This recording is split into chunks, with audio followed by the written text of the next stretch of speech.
The issue I want to discuss today is not new. In the lead up and aftermath of E3 this year, it was heavily discussed. In reality, the problem has been around for many years prior, but it warrants a discussion seeing as the effects of this issue are ongoing. Most gamers that follow the space are well aware of Epic Games and their new storefront. Epic has been grappling with Steam over control of the greater PC market, and the primary tactic they are utilizing is anti-consumer exclusivity poaching. Now, this video is not meant to rehash past topics. It is well known that Epic has been targeting upcoming releases, even snagging crowdfunded projects that previously advertised a Steam copy to their financial backers, and to go even further, they have been poaching current Steam titles that are set for a remastered edition, which causes the existing owners of the game on Steam to actually miss out on a free or discounted remastered version of the game they already own, with the only solution being to go over to the Epic Store and buy a full-price copy there. Gamers hate Epic Games, and for very good reason. There are exceptions, sure, but by and large, they are enemy number one in the PC gaming space right now, second only possibly to EA. But even then, I would go so far as to say they are a strong contender for first place. But today, that isn't the point. The real point is how Epic has created a relationship with PCGamer, the media site, that may not be outright illegal, but certainly makes it very difficult to picture any scenario in which PCGamer truly offers unbiased coverage in a time when media trust is anything but solidified. The biggest origin point for this sentiment and speculation is the E3 PC Gamer Showcase. In the past, the PC Gamer Showcase has had sponsors. Yes, that's always been true. But this year at E3 2019, their largest sponsor, by far, was Epic Games. This led a lot of players to speculate about their ability to remain unbiased. If a company is sponsoring a media agency with large sums of money, would it then not be in the best interest of that media firm to ensure that their coverage maintains that relationship? The answer is obviously yes. Now, for a truly ethical sponsorship, these expectations would not be a problem. But the inherent truth of large corporate relationships is that when something is given, something is received. Altruism in corporate America does not exist, and thinking that it does is irresponsible. If we look at any existing sponsorship in the gaming space, we can see a fairly accurate blueprint of this phenomenon. I myself accept sponsorships, but I have adopted a policy of excluding anything that could be perceived as a conflict of interest. I was recently sponsored by an app called Amino, which creates social communities, but that is far different than being sponsored by a crappy mobile game and pretending that I like the mobile game for 13 minutes, trying to sell you its microtransactions for an affiliate fee. Likewise, PC Gamer has had sponsors for conventions in the past, sure, but those past sponsors were often a different genre or caliber than Epic Games.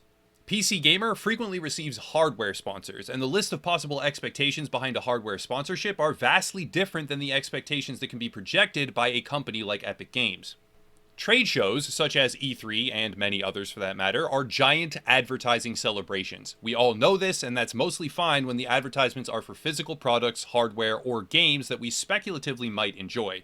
PC Gamer has been sponsored by AMD, it's been sponsored by Square Enix, Microsoft, and many more, but the primary motivation behind these sponsorships was ad space with the intention to promote a relevant product. The same is fundamentally true for Epic Games. It does have a product, its storefront, which is being pushed and promoted, but the key difference is that everyone already knows what it is, they know what it's meant to be, it's not made to be pro-consumer, it's made to lure in developers, and it's widely despised. This creates a unique problem for PC Gamer as a result of this relationship. The obvious criticism is that the sponsorship is a conflict of interest, and in the aftermath of the initial announcement regarding show sponsors, that is exactly what was said.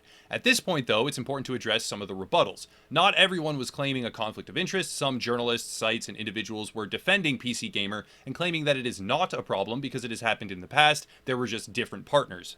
This is factually accurate in the sense that yes, other partners existed for the past E3 showcases, but the logic falls apart completely because the foundational defense is it's happened before and no one complained, therefore this time it's okay too. That is laughably ignorant. Yes, PC Gamer has had industry sponsors before. One of the examples in the article is actually Square Enix, another publisher, so let's use them to compare.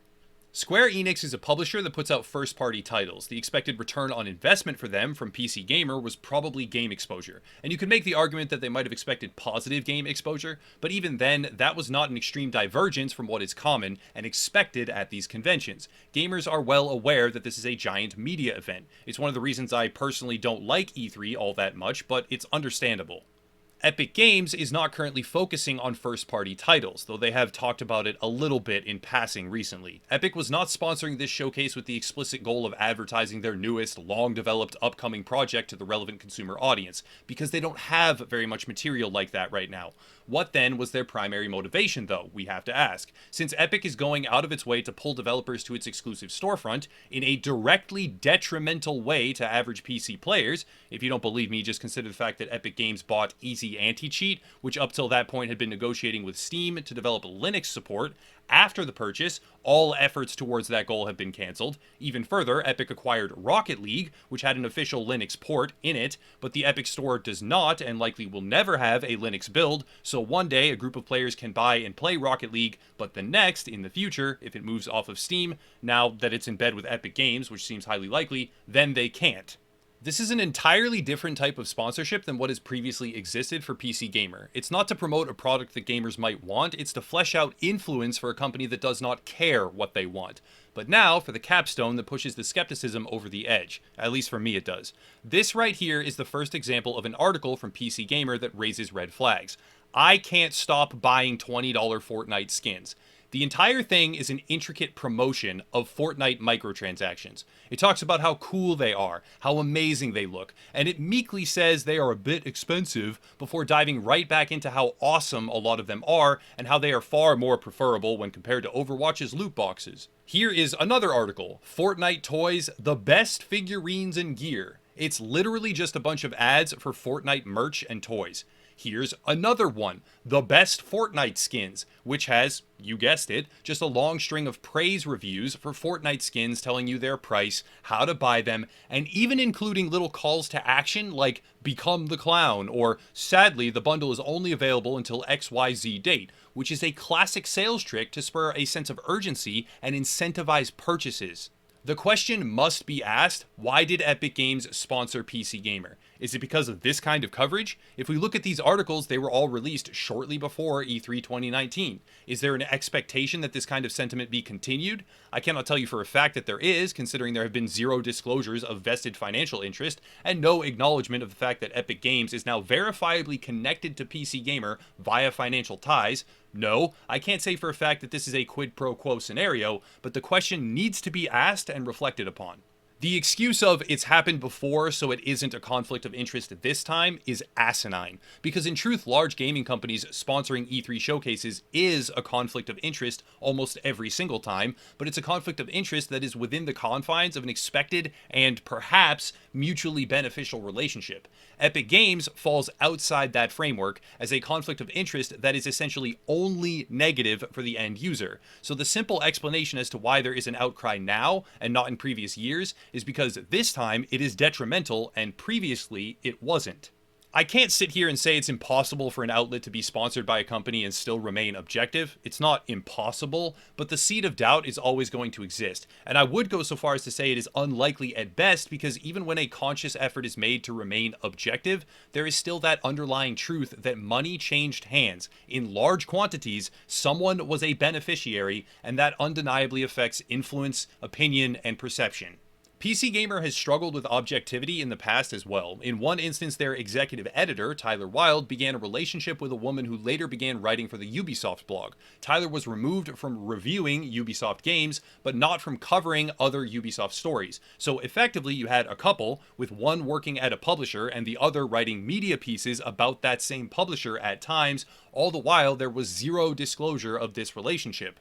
When this issue was brought into the spotlight, PC Gamer rectified the problem and removed Tyler from coverage when it related to anything concerning Ubisoft, but this is a clear example of their inconsistent approach to disclosing relevant relationships.